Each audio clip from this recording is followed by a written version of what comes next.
Hello guys, ඉතින් අදත් ඔයගොල්ලෝ එකතු වෙලා ඉන්නේ ඒ art photo design YouTube channel එකත් එක්ක. ඉතින් අද මම ඔයගොල්ලන්ට ගෙනල්ලා තින්නේ Adobe Premiere Pro එක ඔයාලගේ lag වෙනවා නම් ඒක fix කරගන්න පොඩි settings ටිකක්.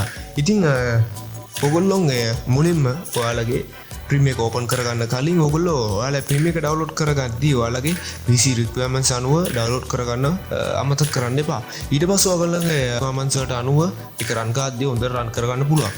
ඒත් එක්කම මම කියන settings ටිකත් ඔයගොල්ලෝ හදාගත්තා නම් ඊට වඩා හොඳට තව smoothly වැඩ කරගන්න පුළුවන්. ඉතින් මම යනවා මේ විදිහට Premiere Pro එක open කරගෙන මේ තියෙන edit කියන tab එකේ preferences කියන tab එකට ගිහිල්ලා මම යනවා මෙතන තියෙන media cache කියන තැනට ගිහිල්ලා ඔයගොල්ලන්ට පේනවා ඇති මෙන්න මෙතන තියෙනවා delete unused කියන තැන. ඉතින් ඒක ක්ලික් කරලා ඔයගොල්ලන්ට ඊට පස්සේ ඔයාලගේ PC එකේ තියෙන unused වෙන දේවල් delete වෙනවා. ඒකින්ද ඔයාලා කිසිම දෙයක් එහෙම delete වෙන්නේ නැහැ අවශ්‍ය කරන. ඊට පස්සේ අපි මෙතන browse කරන්න ඕන ඔයාලගේ PC එකේ මොකක් හරි ඉඩ තියෙන partition එකක් තියෙනවා නම් එක්ක SSD එකක් තියෙනවා නම් ඒක අපි select කරන්න ඕන මෙතන browse කියන තැන දීලා ඉතින් select folder කියන තැන දෙනවා. ඊට පස්සේ අපිට මෙතන තියෙනවා දෙවෙනි තැන මෙන්න මෙතන අපි දෙවෙනි ටික් එක දාගෙන මෙතන delete cache files older than කියලා මෙතන අපි ටිකක් අඩු දවසක් දෙන්න 15 තමයි මම දුන්නේ.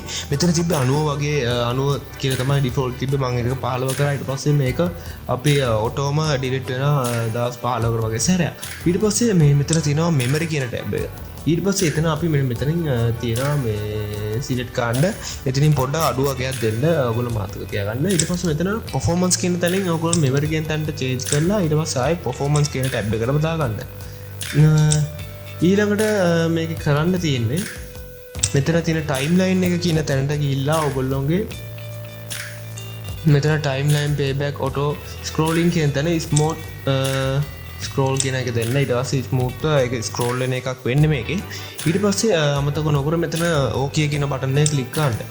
ඊට පස්සේ මේක ක්ලෝස් කරගෙන ඕගොල්ලන්ට පුළුවන් ඕගොල්ලන්ගේ graphic driver එකක් මොකක් හරි තියෙනවා නම් එතනනොත් මේක ඇඩ් කරගන්න.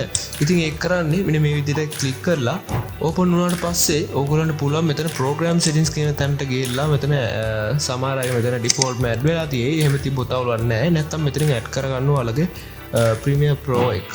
ඊට මේක ඔක්කොම ක්ලෝස් කරලා ඔයගොල්ලන්ට පුළුවන් මෙතනට ගිහිල්ලා මෙන්න මෙතන තියෙන restart button එක දීලා ඔයගොල්ලන්ගේ ආයේ application එක run කරලා බලන්න.